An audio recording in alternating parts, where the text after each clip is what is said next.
So this is going to be a little bit of a political rant, but if you're Puerto Rican or you are friends with people who are Puerto Rican, you're probably aware that they're trying to get Oscar Lopez out of jail, and they're trying to get Obama to give him a presidential pardon. Now, I'm not going to discuss the evidence because it's complicated, but basically, he was involved in terrorist plots. He actually, his group killed American citizens with the goal of securing Puerto Rican independence. Now, what bothers me about this is that a lot of people that are advocating for his early release are just downplaying the severity of his crimes to a level that's just ridiculous. I mean, there are still families who whose children are dead, um, and they can't see their children ever because of this guy's actions. Now, number one, the thing that really annoys me is that they keep referring to him as a political prisoner when that phrase doesn't apply here. That term doesn't apply. A political prisoner is somebody who is jailed for his political beliefs. He was not jailed for his political beliefs. A lot of people support Puerto Rican independence and advocate for it through peaceful and legitimate democratic means. The reason this guy is in jail is because he promoted a political cause through violence, which is something that is not acceptable in American society. The whole basis of our political system is peaceful transition of power. Whoever gets the most votes wins.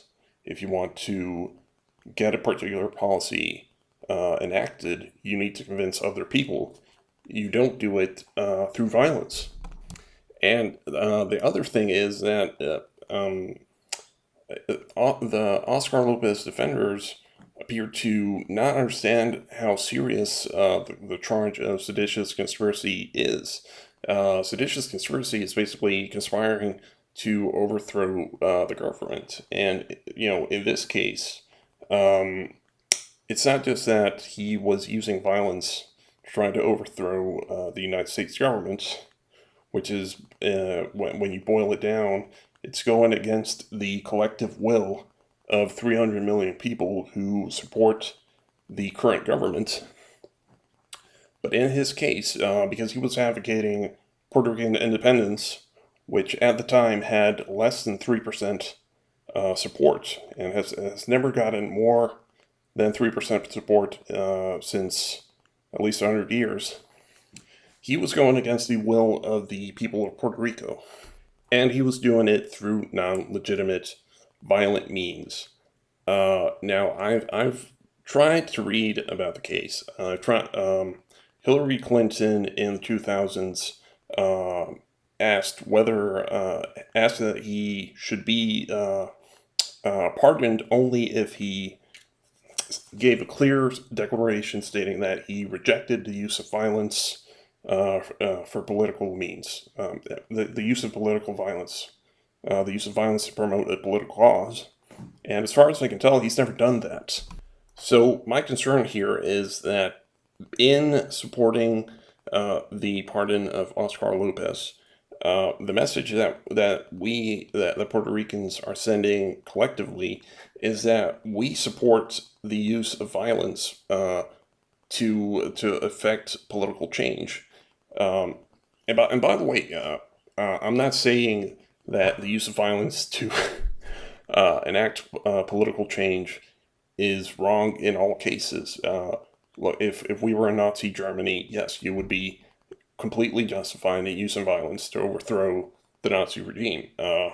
If look at the United States, the Revolutionary War, they used violence to overthrow the British government and become an independent nation. But here's the difference: Washington, Jefferson, all these guys, they had the support of the colonists, the people living in the United States. They had a clear mandate.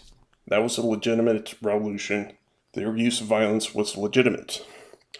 Oscar Lopez did not have the support of the majority of Puerto Rican citizens. And more importantly, he didn't need to use violence. There are democratic means in place right now, which he could use to secure Puerto Rican independence. He could simply convince enough people to vote for Puerto Rican independence, and it would happen. He does not need to bomb people to get the goal, what he wants. Now, I understand the emotional arguments here that he's very old and he will die soon in jail. Um, but he should only be released if he repudiates the use of political violence and, if he actually expresses some remorse. But all the statements that I have seen uh, just show that he does not regret what he did in the 70s, and that he apparently still supports the use of violence to effectuate political change.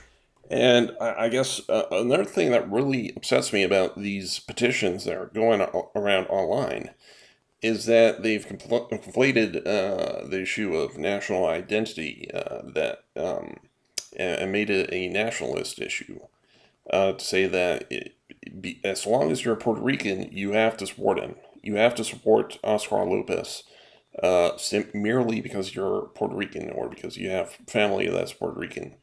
When that argument is just completely insane. Um, you can disagree with someone. You don't have to agree with someone just because you have similar ancestry. And frankly, it's denigrating to conflate a national identity with revolutionary violent action. Puerto Rico is not a violent culture. We as a society just completely reject this kind of action. Yes, there were a lot of extremists in the 50s and 70s. We actually shot up Congress. The only people to have ever entered Congress and shot it up were Puerto Ricans. But these were a small minority of extremists. And, we have to clearly reject that.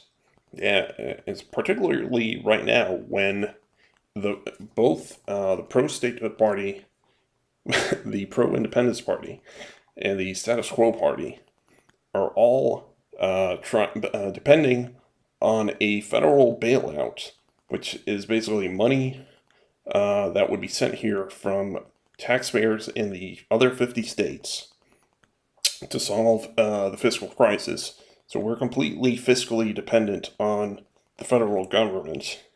And we're going to go to the federal government to ask them for money, while at the same time asking for the release of a guy that killed American citizens and trying to overthrow the federal government. It's just completely insane. It's a mixed message. And by the way, this is how it's always worked.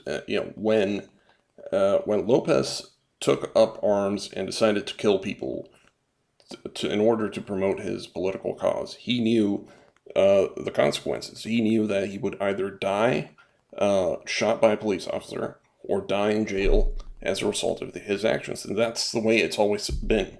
If your revolution fails, you're killed. When the signers of the Declaration of Independence signed that document, they knew that if they lost against the British, they would be hanged. They would be killed for treason, because that's what they were doing. The signing of the Declaration of Independence was an act of treason. They risked their lives to do it.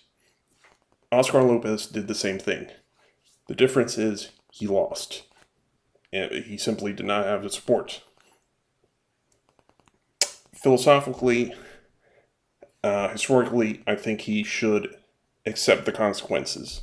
It's ridiculous to now rewrite the rules, to try to argue, I should be able to have a failed revolution and still keep my life. In the case of Napoleon, he also tried to overthrow the government of France.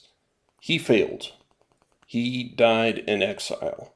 You know, he should see it. We should see this as simply that he is going to die in exile. He's going to die in a federal prison away from his home country because he failed. He failed in his revolution. That is how this works. If your revolution fails, you die. You die in a jail cell, or in the case of other countries which are less civilized, you die in a firing squad. But he knew the consequences going in.